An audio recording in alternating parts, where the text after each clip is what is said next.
Salut à tous, le journal du foot de ce samedi 20 mars. Après le tirage au sort effectué vendredi midi, l'UEFA a communiqué sur le calendrier des quarts de finale de cette Ligue des Champions. Le PSG ira donc défier le Bayern en Allemagne le 7 avril. Le retour aura lieu au Parc des Princes le 13 avril. Comme les Parisiens et les Munichois Porto et Chelsea joueront les mêmes soirs, le mardi 6 avril, les téléspectateurs auront droit à des chocs alléchants avec Manchester City, Borussia Dortmund et Real Madrid-Liverpool. Match retour le 14 avril.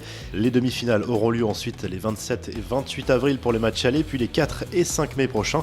On rappelle que la finale se jouera le 29 mai à Istanbul.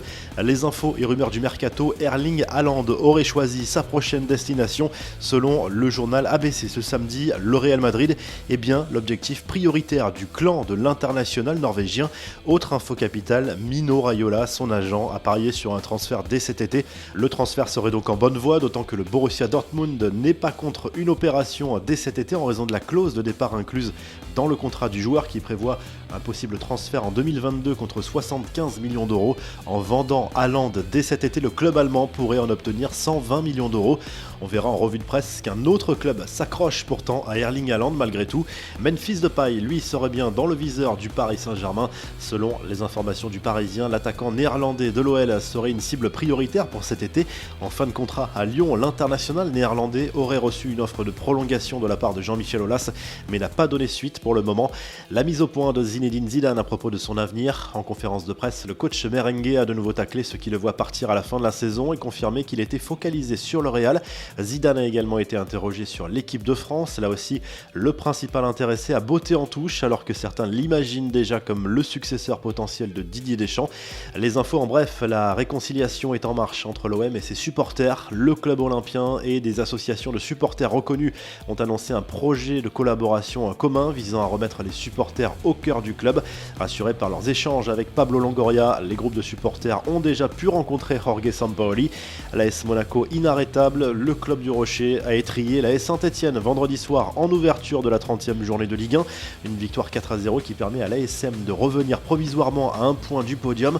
En Liga, on a vu un Nabil Fekir des grands soirs lors du match entre le Betis et l'Levante.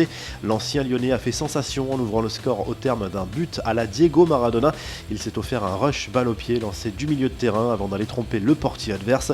La revue de presse direction à l'Espagne où le journal AS place Sergio Ramos et Mohamed Salah en une ce samedi pour illustrer le choc à venir entre le Real Madrid et Liverpool en quart de finale de la Ligue des Champions.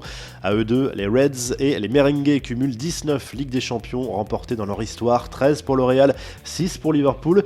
Le journal Sport confirme de son côté que le Barça a pris contact avec Erling Haaland pour se renseigner à propos d'un éventuel transfert cet été, mais pour attirer le joueur convoité également par le Real et Manchester City notamment, le club blaugrana va devoir vendre pour au moins 100 millions d'euros. Et en Italie, le Corriere dello Sport évoque notamment les soucis actuels de José Mourinho, très critiqué en Angleterre après le naufrage de Tottenham en Europa League sur la pelouse de Zagreb.